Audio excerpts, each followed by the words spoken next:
All righty. There you go. You got that funky Hempfest shirt on. Yes.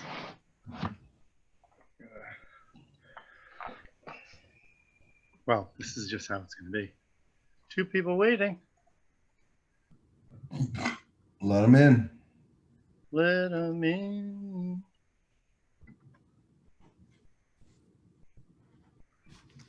Good afternoon. Hello, gentlemen. Hi, Ladies. beautiful people. Hi, beautiful people. How's everybody? Hi, Chandra. Hi, Melissa. Hey, Kurt. Hey, guys. How's everybody doing today? Oh, there's Melissa, the actual Melissa. She's in her store it's Hemp and Humanity in Woodstock, New York. That's a great name. Yeah, she's live from Woodstock. Melissa Gibson, live from Woodstock.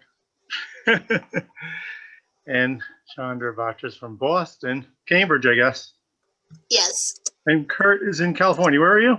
Las Vegas still. Las Vegas, actually, yeah. Still in Vegas. Yeah. Las Vegas, California. Yes. That's right. Fortunately or unfortunately, that's correct. It was actually Mr. David Rheins that, well, I'm doing well. I'm enjoying the Mojave Desert and happy that you suggested that I relocate here from Los Angeles last year. Well, I know, and there was only enough water for one of us. So the rain. Yeah, but you indulge in overkill. You're in the rainforest now. I mean, when you go for water, you go for water, dude. Yeah, you know, I've been accused of extremism in the past. I don't know if that's true or not, but I tend to go, you know, if you're going to do it, do it. Do it right, yeah. Maybe, you know, Texas metaphor, you know, go big or go home or whatever. I don't know. Exactly right. Everything's wet in Texas. Absolutely, absolutely. And Chandra, how are you this lovely Sunday afternoon? I'm fine. I have a friend who might be joining us. I'm hoping he does. My friend Grant. Right on. Oh, cool. Right on. Does he know how to roll a joint? Yes, Grant knows how to roll a joint. It would be wonderful if he was actually here. Is he a New Jersey guy? No, he's a Cambridge. He's part of MassCan. He's basically the reason we had a freedom rally this year. He does all the technical stuff. Very cool. Very, very cool. Yeah, he is. Nice. Is he a marijuana influencer, would you say, Chandra? Let's say he is. He does his own radio show. He's part of something called the Young Jerks in Boston, as well as one of the new board members for MassCan since all the fiasco happened. And I wanted him to come on and speak about the fiasco and about what his role has been. It's great to get caught up because that was a wacky 2020 they had up there. It was. And Hi, here's Nancy. Nancy. Hi. How you doing? Very good. Happy Sunday. Happy Sunday. Yeah, at least it's not raining. It's nice out. Actually, this week it was kind of rainy, huh? It's raining in yesterday was Redmond. nice. Yeah. Yesterday was real nice.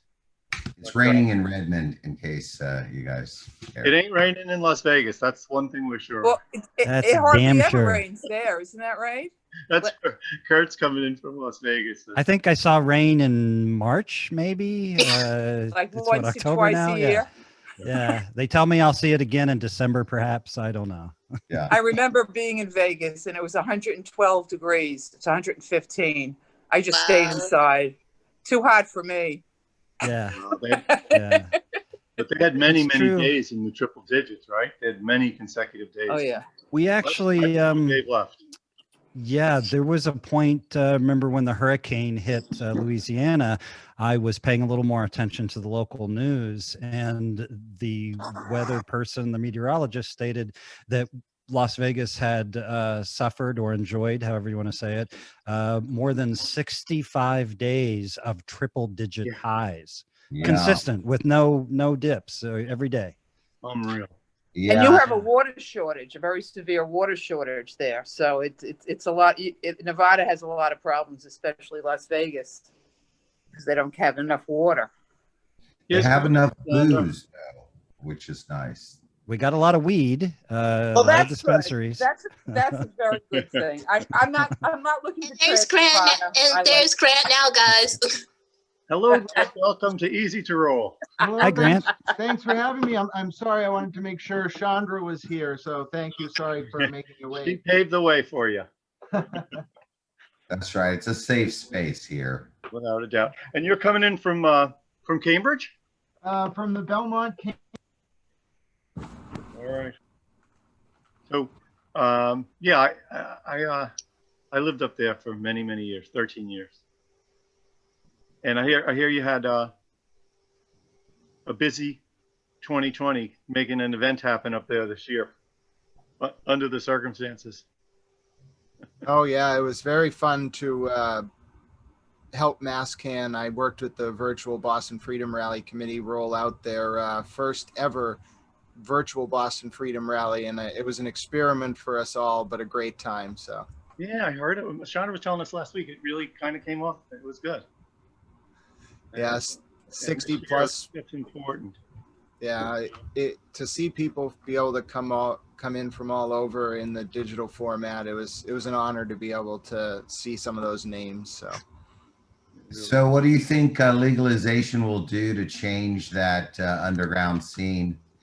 Here in Seattle, we've seen legalization really morph Seattle Hemp Fest and the local community. The longest running protestival has kind of had hard times the last couple of years trying to get off the ground. That's why we're wearing our Hemp Fest. I guess Hemp Fest is like 28 years or something. This will be Long the 30th coming up. Yeah. Well, I guess it's the corporatization of cannabis. That's what that is.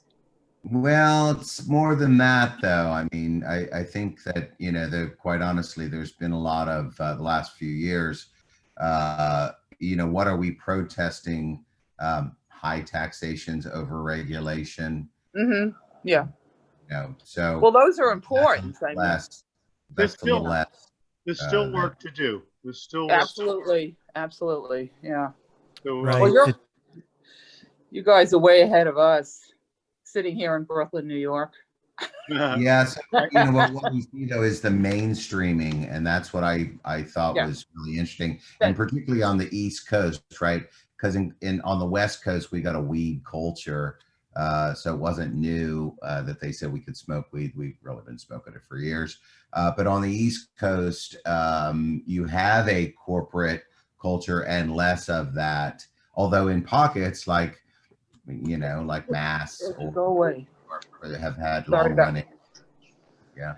Yeah. Well, you know, we've been smoking here for a long time, also in New York. The problem is we've always had an underground here. Yeah. And we call it the legacy market. And, you know, what we're trying to do here is trying to pull the legacy people into the mainstream so they could, you know, they who really know how this all works, you know, they're experts. And that's that's an issue that's up. I mean, we have a very bad medical program. And, you know, we do have the expungement. We do have the, you know, the downplay of, you know, to violations now. So that's better. It's certainly better. I thought Cuomo said we were getting legal weed this year. He's been telling us for 3 years, but what happens is... Yeah, really? What happens is, well, I'll tell you, this is sort of a political thing. What happened was there were 6 state senators on Long Island. Wow. Okay? That's why I'm wearing a paper bag over my head. And they're the ones that set up the front for it. Now, there was one from Westchester. Surprisingly enough, upstate New York and Hudson Valley, we had a lot of support.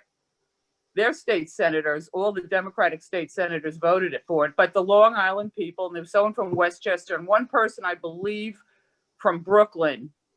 But it just missed. It just missed, even with all that. It missed by about 2. Yeah. Well, what you guys have to remember is that we started this fight back in 1987. I was originally a member of ACT UP. I was part of the team. I was part of the team that got Oliveri enacted as a law, but never got that got Oliveri passed, but never got Oliveri enacted. Well, we'll have to say really that NORML was part of the original. I mean, those guys have been doing it since the 70s. We almost had it under Jimmy Carter until right. I know about the story. and I won't tell on Keith, so we're not going to go there. But yeah, Just we won't almost make it onto the It was Lowell Eggenmeyer, wasn't it, who walked into a police station in 1967 and said, "I demand to be arrested," to try to challenge the law? That I know. Yeah, I so his But thank attorney. you. Oh no, yeah, his attorney was a Mr. White. I have this great book, The Rise and Fall and Rise of Grassroots Cannabis in America, which is the only reason I know this. I was not alive at that time. But yes, 1967, Lowell Eggenmeyer walks into a San Francisco police station holding a lit joint, smoking it, and says, "I demand to be arrested." His lawyer is an attorney by the name of Mr. White. Mr. White forms LEMAR, which then splits off into groups on the West Coast and then NORML in Washington. And of course, NORML ends up becoming the more prolific of the two groups, but both trace their origins back to that arrest. And of course, then the subsequent 1971 John Sinclair Freedom Rally, who was, funny enough, a keynote speaker at this year's Boston Freedom Rally. So I wanted to get that in. Well, great. Thank you for that And the history. subject of a John Lennon. And the And subject of a John Lennon song live in New York City, 1971. Free John Sinclair in the Grant, did you ever hear of Amorphia? No, I'm just learning about this. I'd love to hear more. Amorphia, the people who did Amorphia were on Easy to Roll, the Aldriches. And they had a common bond. I think you were calling that group out there. Was that San Francisco or LA? LEMAR, Legalize Marijuana. Yeah, I got to look into that because Amorphia was the, I think there were two groups in California, Amorphia and LEMAR. And Amorphia funded its activities by selling rolling papers. They actually had rolling papers called Acapulco Gold. And it had a legalization message on the back of them. And so they're like my predecessors in the, I make the, these are my normal rolling papers. Grant, you ever see them? Wow, that's awesome. Yeah, and it says on the back, help make marijuana legal, buy these rolling papers. And so those people in California talking about Michelle and Michael Aldrich did the same thing I'm doing, which is selling rolling papers to fund NORML.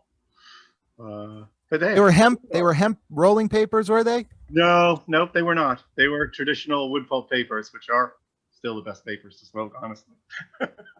but yeah, they were predecessors of NORML. Yeah.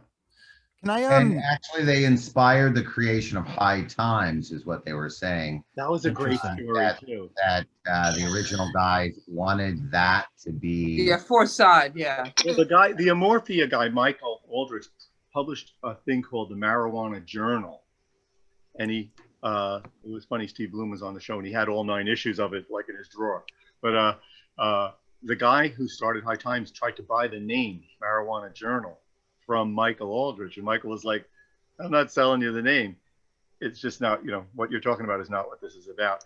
And so they came up with High Times, which turned out to be a pretty good idea, and it was a pretty good name. I didn't mean to go back. I guess it all ties in though in terms of what still needs to be done. You asked, I thought, a really poignant question about this transition to legalization and what it means for activist policy groups. In Massachusetts, we saw firsthand what can happen when a ballot initiative gets in the hands of corporate lawyers. And what it ended up being was a centralization of control in the hands of medical dispensaries over the adult use market. Yep. However, over these past 8 months, we've also seen what the grassroots can do in Massachusetts when it actually pushes back. And we've seen huge wins on things like an expansion of the caregiver program. Caregivers can grow for 5 patients now instead of 1. And we've also seen the CCC create a delivery model that originally adult use delivery was going to have to be Uber Eats style couriers. You pick up an order from a brick and mortar, bring it to a customer, and the brick and mortar dictates how much of a percentage the delivery company gets. They just changed it to allow those delivery companies, who will only be equity companies, those most harmed by the war on drugs for the first 3 years, to do pick up orders at wholesale, store it in a vault, and then deliver individual orders to customers. Yep. Fantastic. That's great. That's very good. And you have home grow in Massachusetts too, right? Yeah, oh, this is perhaps the best. I mean, it's a small change, but it's great. So adult use home grow in Massachusetts is 6 plants or 12 plants if you have 2 adults in the home. Yeah.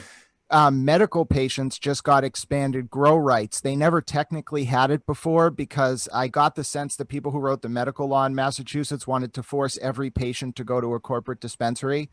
But in any event, now medical patients can grow 12 mature plants, 12 immature plants, and have unlimited clones, which is great because that's a lot of weed. Multiple patients had been arrested for driving around with a cloning tray.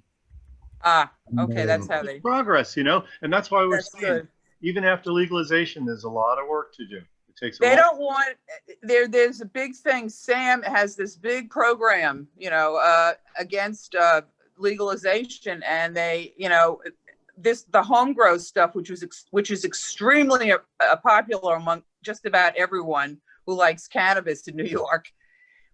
They're against us. Yeah, I mean, I may not grow it myself. I live in an apartment building and I don't have a green thumb, but I think that everyone should have the right to do it. Sure. And they've been blocking, and also a lot of the senators said, well, I'll vote for legalization, but no home grow. And then they say, okay, well, medical patients could do home grow. This was the last reiteration of the bill. And they said, well, let you have 4 plants, but you have to register them with the local police department. That did not go over well. And we said, we forget that. It's all about police, making sure the police still have a way to make money on the whole thing. Exactly. And they can come, and then if you have that permit as a medical marijuana patient to grow, they could come and inspect unannounced to make sure you're complying with the law. Yeah. What color? That was real nasty. When we were reading through it and analyzing, I went, holy crap. I said, no one's going for this one. So Melissa, what do you think equity is going to look like when it actually rolls out, when legalization actually rolls out in New York? You're asking Melissa, who are you asking? I'm Nancy. Nancy. Oh, okay. Melissa's with the Drug Policy Alliance. I know her very well. She's a fabulous activist. I'm a director of Empire State Normal. Okay. Okay. What was the question? What do you think? Equity? Yeah. What do you think equity is going to look like? My baby brother, who's a Black person who lives in Brooklyn, is hoping that the bodegas get a right to be able to sell cannabis through their stores. Yes, I heard about that proposal. I've read that. They always used to.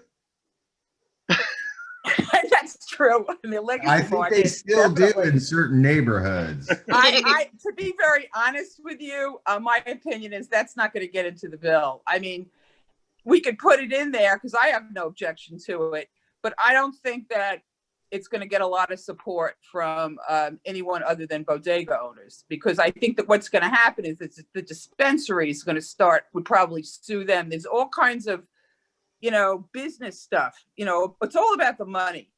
Well, that's what the home grow thing's all about, the money too. Yes, absolutely. Everything's about money, really, when you come down to it. But I don't see it happening. I mean, I wish it would. But with the equity stuff, one of the reasons the bill didn't get through too is that we wanted more equity stuff. We had Kruger, trying to get them, put some stuff. In other words, Cuomo wanted it all a lot of general language about who gets what. No. We want details about who gets what. Yeah. And that was another problem. There are people working on it. Colleen Hughes has a nice plan for training people who've been incarcerated to get jobs in the industry. A New York State plan. Colorado's governor just signed or is about to sign the pardons. Yes, Well, I heard that. That's great. Yeah, there's still a lot of work to do. Yep. Pretty comprehensive. You know what's nice funny? This week is the normal national event, and it's online this year. It's a Zoom event, 2 days, Thursday and Friday coming up, and it's part of the pandemic. They've had to condense their whole 50-year celebration down to this online event, which is the national event that would have happened anyway. But it is 50 years of normal this year, and they were going to celebrate, from last spring until next spring. But this week that will be part of it. And Steve Bloom and me are working on a 25th anniversary of a pair of CDs that came out in 1995 called Hempilation. Yeah, yes. Hempilation and Hempilation 2. I think I have one of those. Yeah. You probably got one of the last few copies, but Hempilation. It's got like Willie Nelson. It's got Warren Mule, like Warren Haynes, the government mule. They got some real actual bands doing great numbers, all songs about weed, and they raised a lot of money for Normal 25 years ago. So in November we're gonna, after Normal's doing their 50th this coming week, and then in November we're gonna do this Hempilation thing as a 25th. And I hope. Normal. I mean, I don't know how long it's going to take before we don't have to do virtual anymore, but I mean, it can be 2 years. I mean, I mean, or at least another year. It's been 2 years already, hasn't it?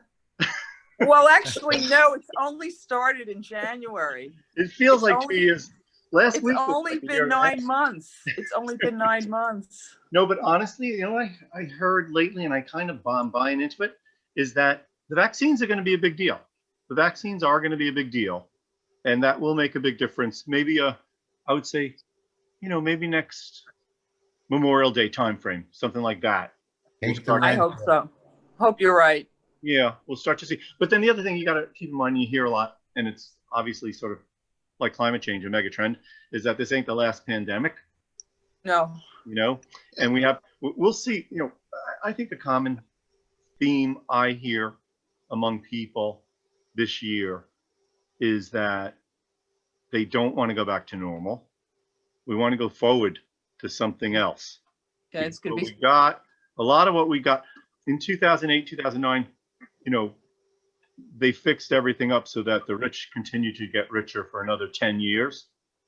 And now people are all hip to that, and they're really not buying that anymore. And so coming from here forward into something new, I think is, a possibility. Yeah, it's, I mean, assuming Mr. Trump leaves, the other problem is all the regulations they put in, environmental, financial, that were very ruinous to lower income people. And they say that, I mean, he could start doing it. It'll take him years to get rid of them. That's how many the Trump administration, and now they're trying to push them all through. And but even big like this, there's so many issues on like enormous. We're all going through like enormous issues on so many levels. And then I got depressed. I found out like most of the, I don't know, what do you call the cannabis farms? They're not vineyards. Is there a collective term that's special to anyway, they've been destroyed all over the West Coast. Yeah, I know. Unbelievable. And they, these, and the thing is, the CARES Act and all those other relief, because of the pandemic, the Democrats wanted to include cannabis businesses to get, money. Yeah. And they took it out. They said, there's no way. The only way to get, the Senate took it out. It was just fantastic though, that even that in the early days of the pandemic, when people were really freaking out, cannabis became labeled essential almost immediately. I think everybody agreed too. And nobody objected. Exactly. Everybody all over the country was like, yeah, that makes sense. That did cause a debate. I'm sure you all heard about Governor Charlie Baker's, although it was different in every state, there was a question as to whether cannabis businesses were essential. In Massachusetts, Governor Baker chose medical businesses as essential, but not adult use. Yes, now, yes. Well, this causes a problem for a few reasons, which I think reflect some of the issues with the implementation of medical and adult use programs, which is in Massachusetts alone, some doctors charge up to $350 for a medical card and make you see them 2 to 3 times a year at $350 an appointment. Whoa. Right. And so, yes, the medical card fee no longer exists, but a lot of medical patients who use adult use cannabis as a medicine were saying, well, great, you declared medical dispensaries essential, but we can't get access through there. Yeah. Yeah. No, that I agree. Stayed open. Yeah, it should have been. And so now they're open. When did they opened about a month ago or so? No, the adult use opened back on May 25th, but we have just this really interesting market dynamic where there's this small group that really loves, jumping on any issue that comes up, whether it's pandemic related regulations or whatever, to try to undermine it. And this thing that's been playing out over the past 6 months related to equity, I don't mean to go back to it. I wanted to bring it up because it's crucial. I was going to ask how some of your states function, because in Massachusetts, our licensing process is bifurcated. So you must get a license on the local level to placate the municipal stakeholders. Then you can go up to the state level for the CCC and get your provisional and your final. In Massachusetts, equity priority status only applies at the state level right now. So there's no requirement for cities and towns to have equity structures. One city, a very progressive one, Cambridge, created an economic empowerment only priority period for giving local licenses, and the local corporate medical dispensary sued them, claiming the priority period was racist against white people. Yeah. And that's what we're running into time and time again. Yeah. Yeah. A lot of lawsuits. Oh, God. But it's great. It sounds like, Massachusetts is super. I just get back. I was up in Massachusetts last weekend. My friend lives in Bedford, and his birthday is the same birthday as John Lennon, October 9th. And you can feel the freedom in Massachusetts. As you drive in, you're like, I'm in Massachusetts now. It is a super liberal. And it's cool that you've really got some equity stuff in action already. It's not pie in the sky. In New York, it's still totally pie in the sky. Gotcha. Oh God, yes. It's a lot. I mean, everything. I mean, the whole program has to be overhauled, and I mean everything, the medical, and then you've got the adult, and then they beat it to death. I mean, they got it all thought through, but it's I hope you'll take some lessons from us, please, because we look to you. We look to Massachusetts. I mean, I knew someone on the board, Chanel. Oh, Chanel Lindsay with Eon Equitable Opportunities. Now she's also a member of the Cannabis Advisory Board. She's She's a superhero. She's amazing. I met her a few years ago. Yeah, I'm sorry. Go ahead. She helped write question 4, the equity language, and she's been an integral part of the recent round of lobbying. She actually did an amazing equity rally about 3 months ago through Eon. You can find it on Facebook. I may have helped with the video production. Yeah. In any event, that rally, the keynote speaker was Segon from the Black Economic Council of Massachusetts. Chairman Steve Hoffman spoke. Commissioner Title spoke. It was, amazing. And what they kept emphasizing, all of the speakers, all of the passionate activists kept emphasizing, was that, just like we were saying earlier, the work can't stop at any time because there's always going to be more to be done. So Chanel in particular has been spearheading an effort to, in Massachusetts, the excise tax is supposed to be spent on communities from cannabis, that is supposed to be spent on communities that were disproportionately harmed by the drug war. $0 went to that last year. She's trying to get a bill through that would allow that money to go to 0 interest loans for equity businesses seeking to open in the cannabis space. That's a great idea. Yeah. Yep. The question is, who would service those loans? The Executive Office of Housing and Economic Development. So that would be a state issued loan because there can be no federal FDIC backed Right. It loan. would be a state loan. Yeah. Yep. Even in New York, we would do it that way. We can get banking, but not loans, right? So loan, if you could cross that on the state level, that would be a significant win. Yeah. You got it. States are Good to know. the laboratories. One of the things is that me and Grant actually do a lot of activism together, and Grant's been really has been really responsible for what's going on between me and Grant and Chauncey Spencer, who we should have who I'm going to try to get on the show. We've been working really hard to try to get Cambridge to honor equity. Yeah, that's what I was mentioning earlier. Unfortunately, and you know, lawmaking is an experiment every time you do it. And unfortunately, the one thing Massachusetts kind of overlooked was they gave this equity programs, economic empowerment, social equity priority for license review on the state level. But by not mandating it on the local level, they opened up this system where local cities and towns had no reason to even think about equity. So at best, they were apathetic, and at worst, they were hostile because they could get more money and fire trucks and donations from the big white companies. I don't mean to be so direct, but that's the reality. No, that's everybody knows that, you know.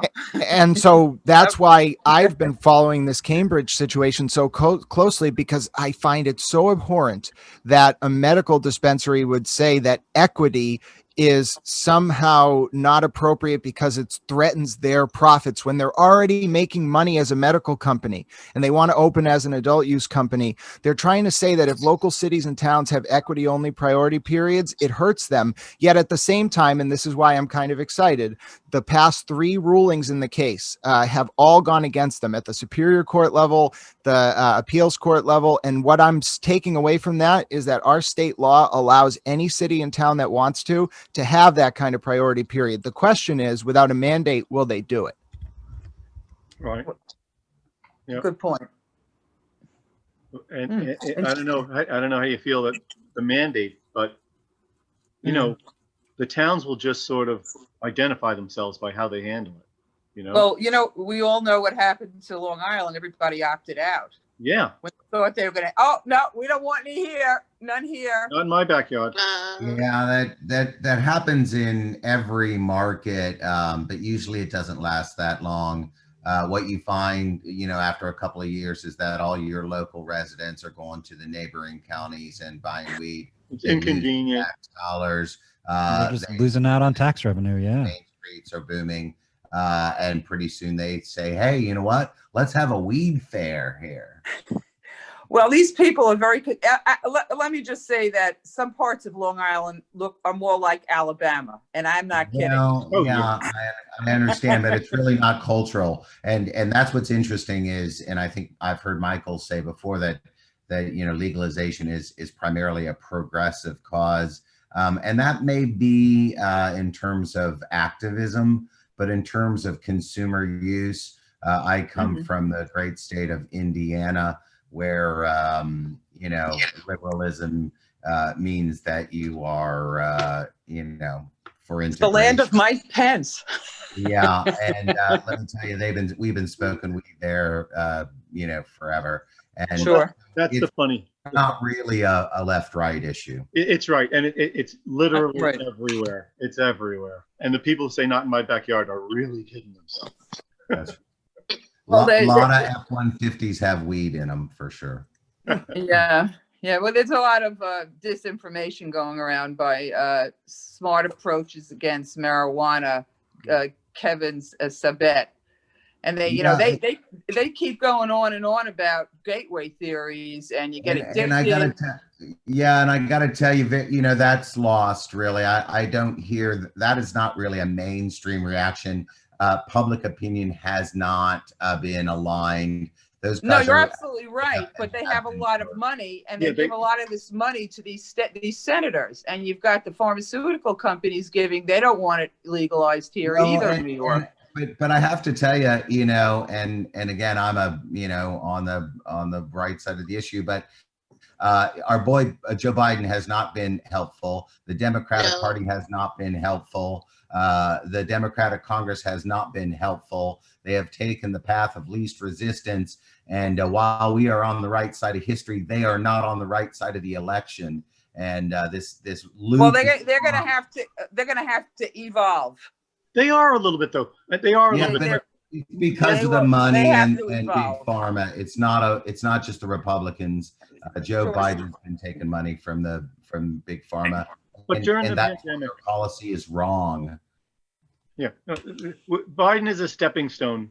He's just transitional. Yeah, we just have to get the fascist out first. Yeah, he's not Trump. 100%. Not Trump, and then we get rid of Biden, and then we'll get somewhere. Yeah, right. And the good thing is that we're 4 years too late. We should have been. Obama should have come out in his last. You're right. Hey, I hear you. I mean, but that's the past. We got to look forward now, and there's a lot of bad things that happen and mistakes that people made. There's no question about it. But we can't dwell on it because it doesn't matter. We just have to learn from it. This middle road is just the road of what Michael said. Let's just make money in the corrupt way for a few more years, boys, before we do the right thing. Yeah, that's what it sounds like. Yeah. I just want to have one more drink. Yeah. Well, we're getting towards the end of the hour here. Anybody want to report anything? I'm going to roll one more joint. Anybody have anything?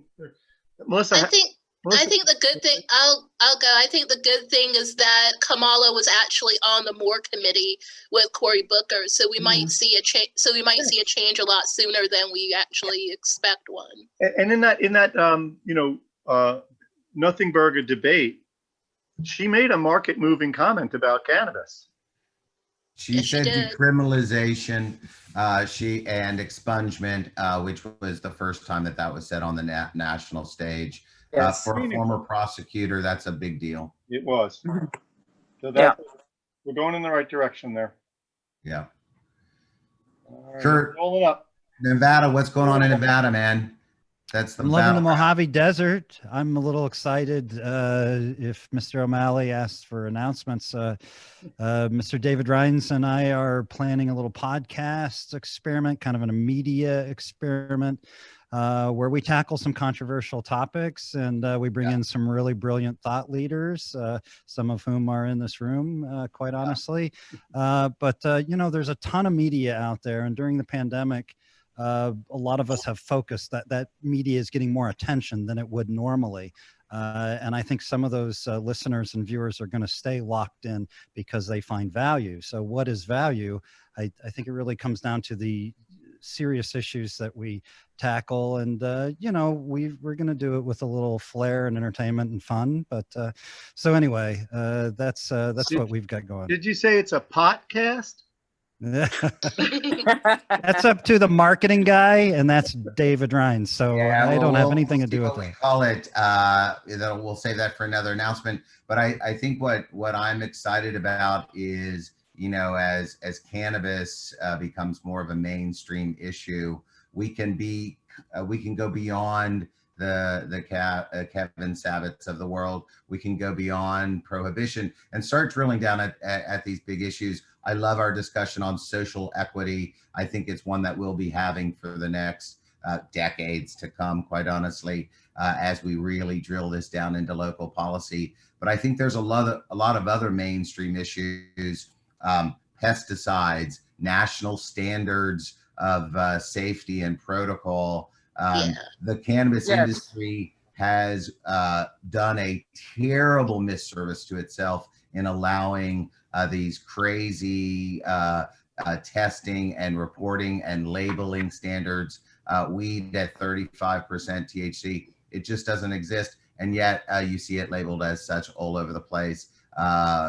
Adulterated product, contaminated product. It's just the beginning. And if we want to keep this industry after it goes mainstream, we've got to do a little bit more judicious effort at creating a fair and safe industry. We'll get there. We'll get there. Amen. Yeah. Well, there's a lot of myth and urban legend, and as an educator and a technical writer, that's like my biggest enemy. You know, I'm always trying to tear down myth, urban legend, false assumptions. And, you know, our tax dollars for damn near 80 something years have paid for that propaganda. Yeah. That's right. And they're still in many ways paying for it. You're still seeing these bogus studies come out. I don't know who took over Newsweek magazine, but there's some prohibitionists there who are publishing all kinds of crazy stuff. You know, there's no fact checking anymore, not even at the New York Times. I mean, shit is just published willy-nilly. And so I think we've got to start holding ourselves. They're competing. Yeah, they're competing with the internet now. So the standards are dropping. A lot of typos in the New York Times. I would agree. As well. And well, there's organizations like. What's that, Nancy? Yeah, and I said that I have a subscription to the Times for several years, and I can say I found a lot of typos. You know, and as a journalist, we look at the New York Times as the gold standard. I mean, it was the paper of record. Their writing, their reporting standards were what we all emulated. Yeah. And yeah, the fact that there's typos and quite honestly, misinformation, propaganda on the front page is just unacceptable. Yeah. Well, I also found a lot of the headlines misleading. Clickbait. I think clickbait. It's all the terrible misleading for everybody. Yeah. And we suffer here in cannabis, right? Because we're still the punchline of a lot of jokes. It's still, oh yeah, the only way I got through the debates was, you know, to toke up, ha ha, move on. And you know, Bill Maher had a good one last night. He said that one debate was on ABC, one was on NBC, and I was on THC.